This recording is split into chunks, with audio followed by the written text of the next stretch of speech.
Right. Good afternoon, everyone. Thanks very much indeed for having me here. It's a great pleasure and an honor to be here. Thanks, organizing committee.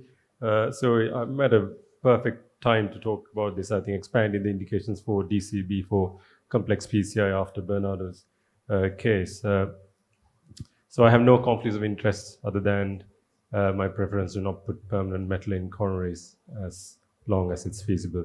First of all, coming back to the topic, what are complex PCI? There's a nice Sky position paper on how to define, because of course as interventionists we are quite familiar with lesion classifications, but I think that we should not forget the triad of the lesion, the patient, the situation we're in, the equipment we're using. So all of that could define whether we are dealing with a simple PCI or a complex PCI. As said, multivessel coronary disease, calcific lesions, osteal lesions, the bifurcations, tough ISRs, CTOs, SVG grafts, these are all complex lesions. And if, excuse me, not forgetting the good old ACA classification, anything more than B2 would be considered as a complex PCI. And as you know, the clinical outcomes are worse with the complexity. Excuse me. So DCB for instant reasonable. I'll try and go through each of these categories. For ISR, I don't think I need to spend much time. It's a ESC class 1A indication. The additional advantages are that we are not putting an additional layer of stents, but equally obtaining equal clinical outcomes. So it's a no-brainer for me. Bifurcation lesions. I think this is where DCB could have really high impact. First of all, as a community, do we think we need better treatment strategies for bifurcation lesions? Personally, I think yes. This is supplementary data from the Korean registry involving 5,700 patients. Just look at the TLR rates after 12 months, or the MACE rates nearing 10%, the MACE rates nearing sometimes even 15, 17%, differing, varying on what stent strategy we use. So do we need, or can we target better outcomes? Yes, I think so. Why? DCB in bifurcations, it does not leave a permanent implant, less plaque and carina shift in the absence of metal or polymer, and it allows normal vessel motion, flow dynamics, and positive vessel remodeling after the procedure. I think that's the most important part. We leave the vessel as it is and allow it to heal as it should be. And it simplifies the procedure. I was speaking to Dr. Kasaga and I was thinking, when he was wiring with the OCT, finding specific cells to wire, and I was thinking, my goodness, it would be so easy to not put a stent and not having to pick any of those cells. So it simplifies the procedure. And osteal lesions, branch osteal lesions you can treat without disturbing the main vessel. Reintervention is easy if you have to, because it will be just like a normal vessel. 1 month out. This is some of the first work we presented in EuroPCI in 2018, our first from Norwich, first 300 patients with bifurcation lesions. These are all comers, consecutive cohort. As you can see, almost 50% were acute coronary syndrome patients, including some out-of-hospital cardiac arrest patients.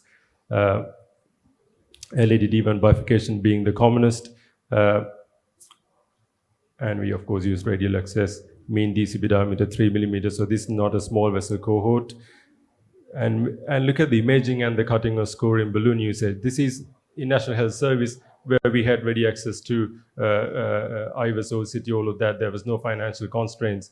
But what my point is that perhaps, we're saying bifurcation lesions, you need imaging all the time. If you don't use stents, unless you really need imaging to classify a lesion or identify the lesion characteristics, you may not need the imaging to optimize your device if you're using DCBs.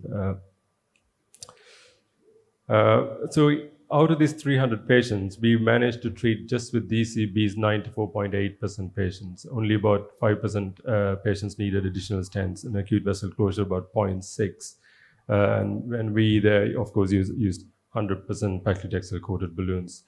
Look at our clinical outcomes at 12 months. TLR was only 2.1%, MACE about 7.1%. I'm sure you would agree, we're bringing the clinical outcomes down to a level of non-bifurcation lesion cohorts in this in this patient cohort. Of course, these are not RCT data. This is one 59-year-old male, immediately after DCB, and then at 19 months, look how the vessel has healed. Another 48-year-old lady with a distal RCA lesion, almost like a trifurcation, immediately after DCB, and at 27 months, just treating from distal right to PDA. Okay, I'll move on to other types of lesions. Osteal lesions, they're tricky as more muscular and fibrous, as demonstrated by Dr. Rossley yesterday. You need more advanced tools like scoring or cutting balloons to reduce recoil risk. DCA followed by DCB has been explained very nicely by Japanese colleagues. Left brainstem over osteal, I would not go there, of course. DCBs in CTOs, we're just seeing one live case, can be used when treated intraluminally. Subintimal dissections, I would not recommend.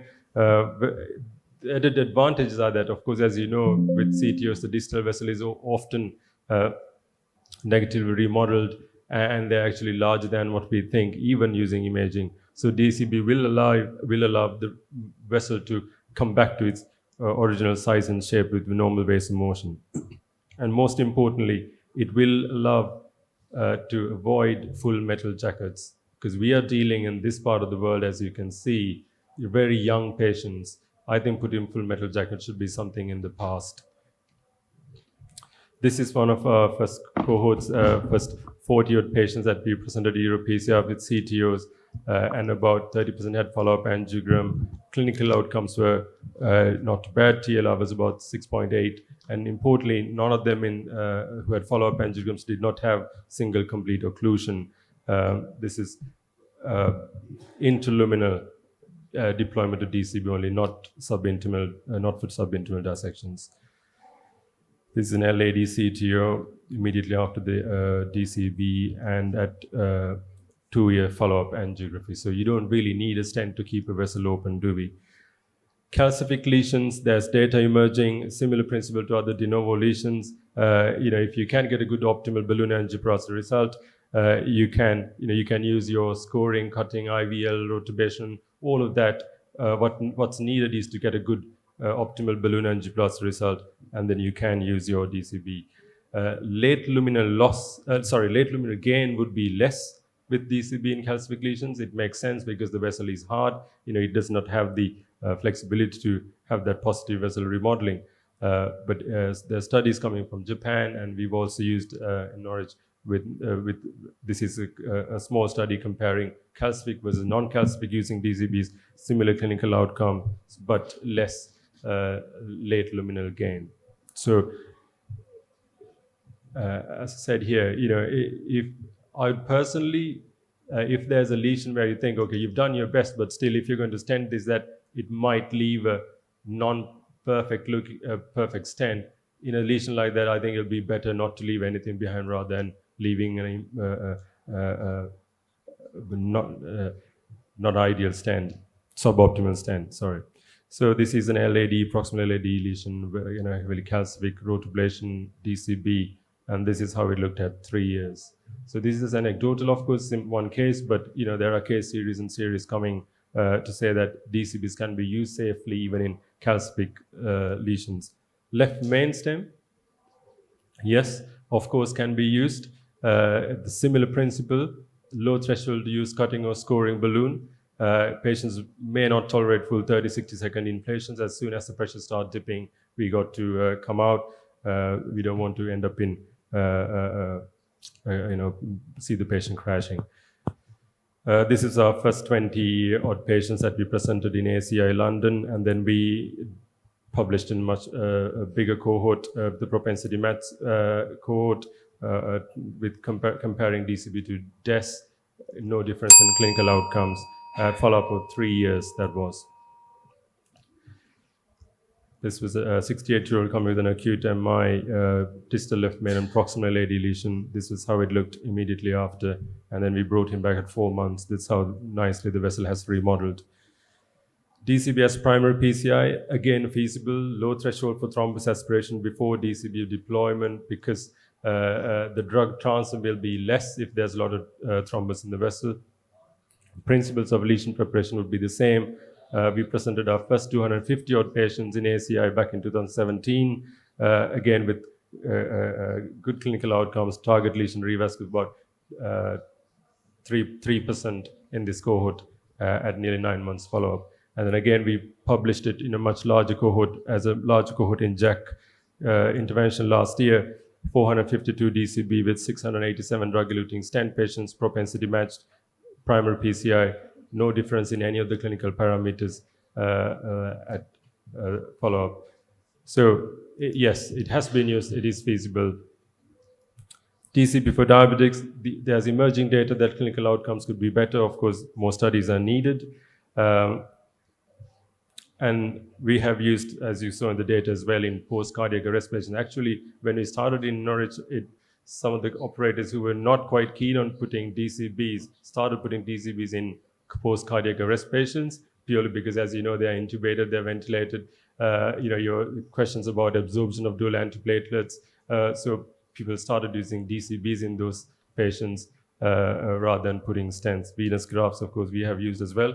Whatever the equipment we use or the devices used in venous graft, the outcomes are not very great.